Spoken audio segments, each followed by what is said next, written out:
Un autre objectif du développement durable qu'il faut assurer d'ici à 2030, c'est l'accès à l'énergie durable pour tous. Avec un taux de desserte situé entre 8 et 10%, il est nécessaire pour la RDC d'avoir des informations importantes sur le Grand Inga et aussi d'analyser profondément certains projets mal développés dans ce secteur pour combler les écarts créés.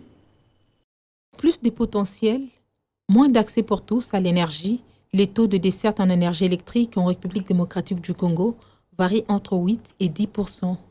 Un faible taux qui reste loin de l'atteinte du 7e objectif de développement durable consacré à l'accès à l'énergie durable pour tous.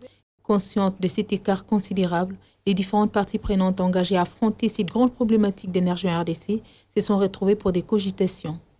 Parmi les points abordés, la nécessité des informations relatives au Grand Inga, ce projet qui engage toute la nation, et le plaidoyer pour tous à l'énergie dans un système décentralisé. Nous sommes en train de conscientiser le gouvernement, de pousser le gouvernement à prioriser au fait un secteur décentralisé, à prioriser un système du secteur de l'électricité décentralisé. Nous avons aussi parlé du projet Boussanga. Boussanga, c'est un projet d'hydroélectricité qui est développé dans le Lualaba, mais lequel projet ne vise que de donner accès à l'électricité à la Sicomine, qui est une entreprise qui exploite au fait les minéraux dans le Grand Katanga, au fait dans le Lualaba, alors qu'il y a des communautés qui ont besoin d'énergie. Et ici, nous notons qu'il y a quelques mois, des communautés ont été sauvagement délocalisées du site, obligées de quitter le site, alors que c'est déjà une violation de droits humains.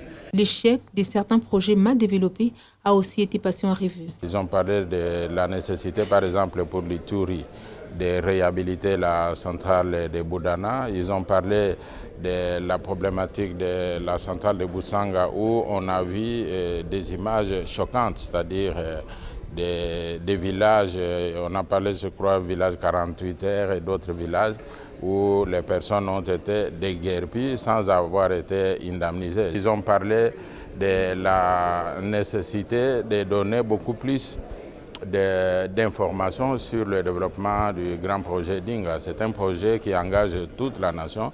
C'est un projet pour lequel le pays est en train de s'endetter et c'est vous et nous tous et aussi les membres de la société civile qui allons rembourser cet argent. Signalons que l'accès à l'énergie pour tous favorise le développement. Il sera donc difficile de parler de l'émergence de la République démocratique du Congo sans un taux élevé de desserte en énergie électrique. Avec également